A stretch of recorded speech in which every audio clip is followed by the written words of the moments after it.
So here is interesting dating app which is called Field.co. It's getting more popularity and traction in the US App Store, so let's explore it. So this is like an open dating app for people who want to, explore their dating life.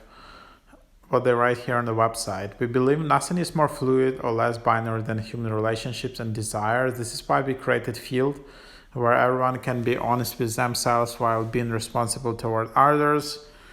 It's inclusive. There are group chats. It's private, so there is a focus on privacy.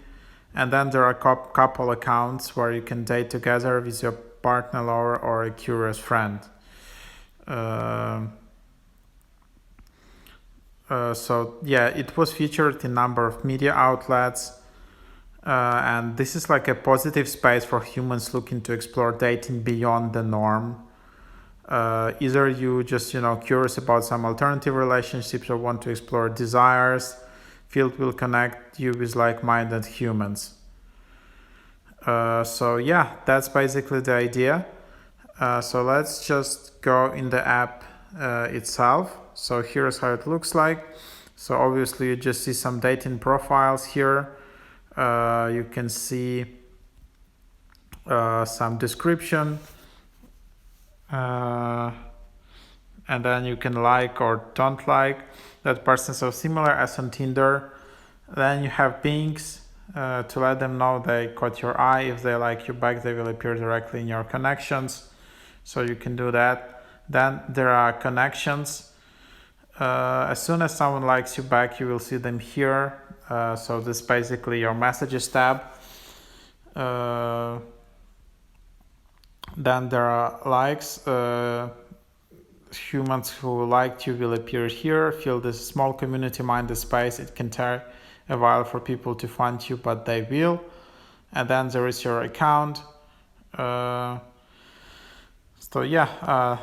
you can see all the community. You can see app settings.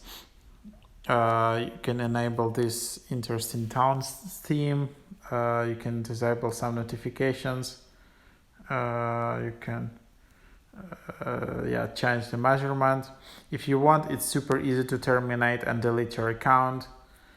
Terminating will immediately delete your profile and personal data, just in case. Some people also like to have a quick option to delete an account easily.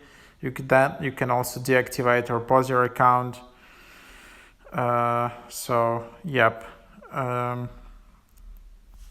That's the idea. Then you can change app icon easily, so that's also kind of cool feature. Then you can just have it's just some random photo. You can edit your profile. Here is what you can set up here. You can filter out be seen on incognito. When on, other humans won't see on this card until you like them first. Connect to Facebook to hide from your friends only. So that's basically the idea. So that's the app. And then you can select search settings. You can select maximum distance. You can select age range, or just like an example. Stuff like that. You can select your location. Then you can select other locations, and for that you don't need to pay additional. To pay something additional. So that's basically the idea. And then you can upgrade, get access to premium features, so you can be incognito, know when someone likes you, see human plus active, don't see him, private photos, 1 ping a day. So then you can just get that. So it's like $11.99 for 30 days or $23.99 for 90 days. So you can then do that. So yep, that's the idea of the app. Like I don't know, it's this app is not for everyone. Obviously, this is like a niche dating app, but it's just good for you to explore if you're interested in this kind of niche. And the app is really going like very high in the lifestyle section of the US App Store. It's like numbers in top 100 apps. And yep, so that's the idea, and it's well designed. It's minimalistic and all of that. But let's see if it really provides some quality, and if yeah, it's not for everyone probably. So you decide.